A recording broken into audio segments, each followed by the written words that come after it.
Shalom, selamat sore. Senang sekali kita bisa bertemu kembali pada sore hari ini bersama dengan saya Ricky Gerungan dalam program kita Buka Sabat bersama EHM. Dan beberapa menit ke depan saya akan menemani saudara-saudara sembari kita menunggu waktu untuk berbuka sabat. Sore hari ini kita akan mempelajari sebuah pelajaran.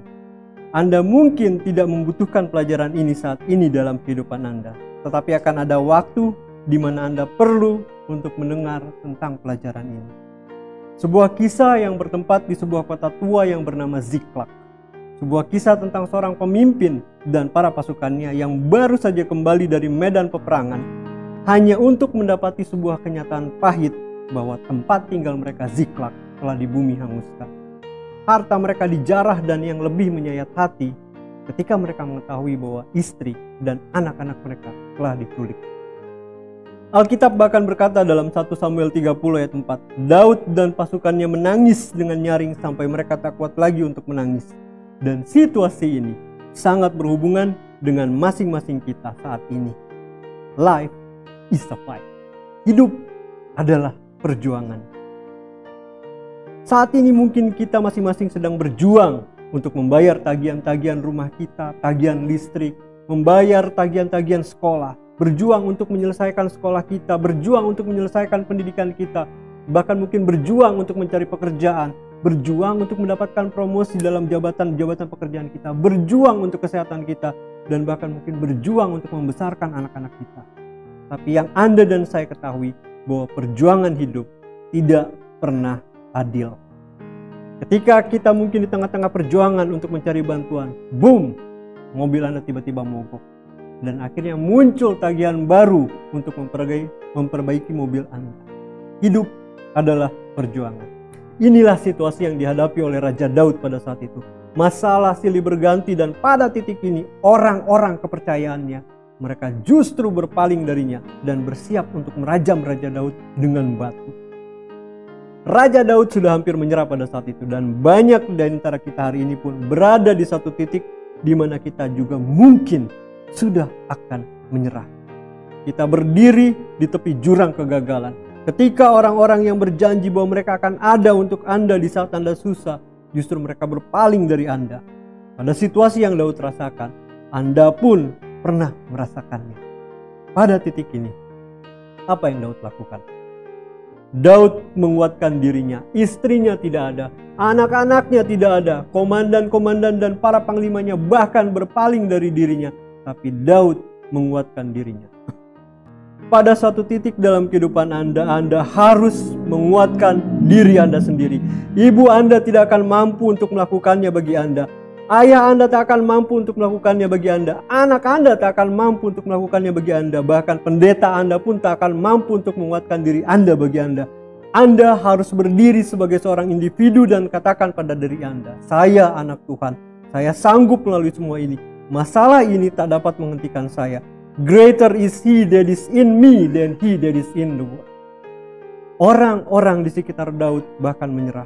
Dan orang-orang yang ada di sekitar Anda mungkin akan menyerah dengan Anda. Pahamilah bahwa Anda bukanlah orang yang sama dengan mereka. Anda tidak sama dengan mereka. Sebab roh di dalam kamu lebih besar daripada roh di dalam dunia. Greater is he that is in me than he that is in the world. Ketika perjuangan hidup semakin berat, anak-anak Tuhan akan terus berjalan maju.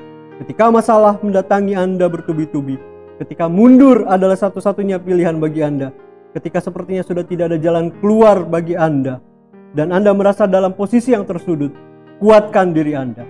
Karena di saat inilah adalah saat di mana Allah Abraham, Allah Ishak dan Allah Yakub akan bekerja untuk Anda. Kekuatannya akan disempurnakan dalam kelemahan Anda. Di titik di mana Anda akan menyerah, di saat di mana Anda merasa sudah tidak mampu, itulah saat di mana Tuhan akan menolong Anda. Daud menguatkan dirinya pada Tuhan.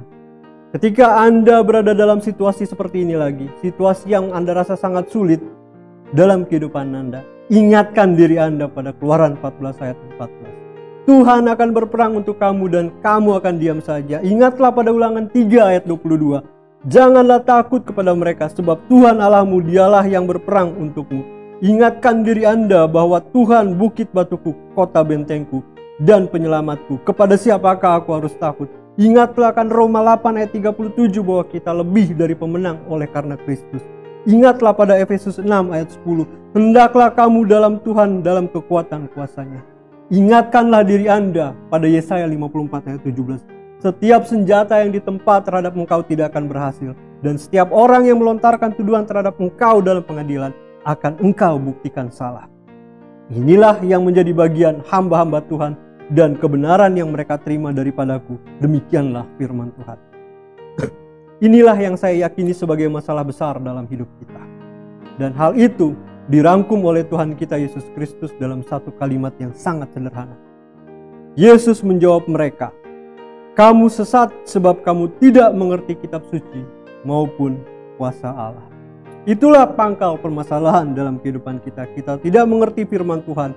Hidup tak dapat diprediksi, dan inilah salah satu dari banyak alasan mengapa kita harus mengetahui dan memahami firman Tuhan dan menyimpannya dalam hati kita. Efesus mengatakan dalam Efesus 6 ayat 17, "Terimalah ketopong keselamatan dan pedang roh, yaitu firman Allah." Firman Allah adalah bagian dari perlengkapan senjata Allah. Karena dalam situasi tertentu, saudara dan saya tak akan memiliki kesempatan untuk membuka Alkitab. Dan dalam situasi darurat dapat muncul kapan saja, bahkan mungkin dalam situasi pekerjaan kita akan ada muncul situasi darurat di mana tidak ada waktu bagi kita untuk berhenti untuk membuka Alkitab. Jika Anda memiliki Yesaya 54, ingatlah, nyatakanlah firman Tuhan dalam kehidupanmu. Hafalkan ayat-ayat yang membantu dalam situasi-situasi kehidupan yang Anda hadapi, Anda rasa sulit. Tak hanya hafalkan, tapi kuatkanlah diri Anda melalui ayat-ayat tersebut. Jika Anda bangun di pagi hari, mengetahui bahwa hari ini akan menjadi hari yang sulit yang akan kita hadapi, kuatkan diri kita di pagi hari pada Ulangan 33 ayat 25. Selama umurmu kiranya kekuatanmu. Semakin sulit hari yang akan Anda hadapi, semakin besar kekuatan yang Tuhan akan berikan untuk Anda. Berhentilah berharap kepada orang lain untuk menolong Anda. Karena inilah kenyataan pahit yang sebenarnya, bahwa kebanyakan orang tak akan peduli dengan situasi yang Anda hadapi. Bahkan tak akan datang, bantuan tak akan datang dalam bentuk bantuan manusia. Manusia dapat dan akan meninggalkan Anda seperti arah angin yang bertiup, yang berubah-ubah. Orang-orang berpaling dari Raja Daud, padahal Daud adalah seorang raja. Dan Anda pikir Anda adalah pengecualian dari perlakuan seperti ini? Tapi Anda memiliki Tuhan yang selalu menginginkan Anda untuk menguatkan diri Anda. Itulah sebabnya Alkitab berkata, "Hendaklah kamu kuat di dalam Tuhan, bukan melalui kekuatan Anda sendiri, tapi di dalam Tuhan." Ketika saudara dan saya melihat kembali ke kehidupan kita, ketika kita melihat kembali semua sakit hati yang telah kita lalui, semua cobaan yang telah kita hadapi, semua masalah yang telah kita lewati, ingatlah, Yesus selalu bersama dengan saudara dan saya pada saat itu. Ia tidak membawa saudara dan saya hingga sejauh ini untuk meninggalkan kita dalam situasi yang sulit ini. Allah ada untuk Anda dan saya. Ia punya rencana untuk saudara dan saya, bukan untuk menyakiti kita. Ia memiliki rencana untuk masa depan saudara dan saya. Bahkan Allah memiliki harapan untuk saudara dan saya. Ini bukanlah akhir dari segalanya. Tak peduli sesulit apapun situasi yang kita hadapi, ini bukanlah akhir dari segalanya. Dan yang terakhir, Mazmur 30 ayat 5. Sepanjang malam ada tangisan, menjelang pagi terdengar sorak-sorai. Bisa jadi ini adalah waktu bagi saudara dan saya untuk menangis. Tetapi percayalah, kita akan melaluinya dan kita pasti akan melaluinya. Sepanjang malam kita tetap setia di dalam kebenaran. Kita menangis dalam kebenaran, dan percayalah, sukacita telah menanti kita di pagi hari. Hendaklah kita selalu setia di dalam Tuhan. Jangan pernah menyerah. Never give up. Karena Tuhan akan selalu menyertai kita sepanjang perjalanan kehidupan kita. Mari kita tunduk kepala, kita berdoa. Bapa kami yang bersemayam dalam kerajaan surga, kami berterima kasih karena kami percaya dan kami telah merasakan bagaimana penyertaan Tuhan dalam kehidupan kami. Terima kasih Tuhan, pada sore hari ini Tuhan telah mengajarkan kepada kami bagaimana untuk selalu bergantung kepada Tuhan. Biarlah kiranya kami akan selalu hidup bergantung hanya kepada Tuhan saja. Dalam setiap permasalahan kami, dalam setiap cobaan yang kami hadapi, kami akan selalu bergantung kepada-Mu saja Tuhan. Besertalah dengan kami sepanjang sisa kehidupan kami. Karena semuanya ini kami serahkan hanya ke dalam tangan-Mu saja yang adalah Tuhan dan Juru Selamat kami yang hidup. Amin. Besok jangan lupa kita beribadah di gereja kita masing-masing.